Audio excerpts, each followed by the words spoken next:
Chapter 15. The Scholar's Warning. Miranda sat frozen, the dim glow of her laptop casting stark shadows across her attic apartment. The manuscript lay open beside her, its cryptic words still echoing in her mind.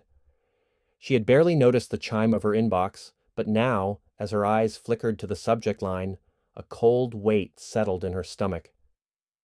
Your inquiry. Urgent. She hesitated. The rational part of her whispered to leave it for the morning, to let her mind rest before diving into whatever Dr. Greaves had sent. But another part, the one that had spent years chasing half-forgotten legends, the one that had gotten her blacklisted in academia, knew that there would be no sleep until she read his words. Her finger hovered over the trackpad. A breath, a click. From Dr. Alexander T. Greaves. Subject: your inquiry. Urgent.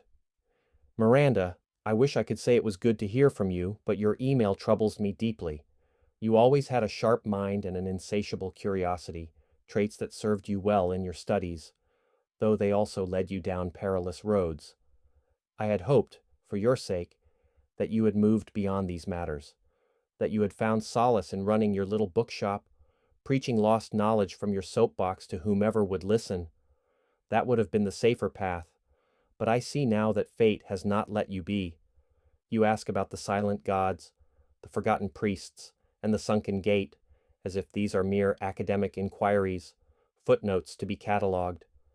You must understand, these are not stories. These are not the cryptic ramblings of ancient zealots. They are warnings, pieces of a greater puzzle that, if assembled, would shake the very foundations of the world. Miranda, I implore you, let it go.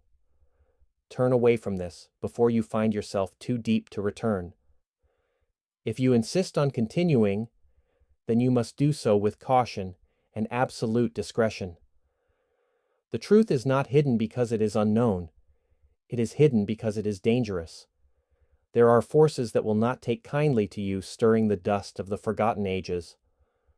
And worse still, there are things that were buried for a reason. You spoke of the Bahama anomaly. If what you suspect is true, if the markings match those in the texts you mentioned, then the implications are beyond imagination. You are standing on the precipice of something vast, something old, and something that, perhaps, does not wish to be uncovered. Do not seek the gate, Miranda. Some doors were meant to remain closed. But if you must go forward, do so with eyes open. What lies ahead is more than a mere intellectual pursuit. It is a path filled with treasures more precious than gold and horrors beyond humankind's wildest fears.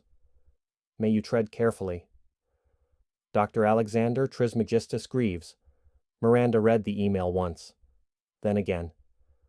Her breath came shallow, her fingers tightening against the laptop's edge. She had expected dismissal.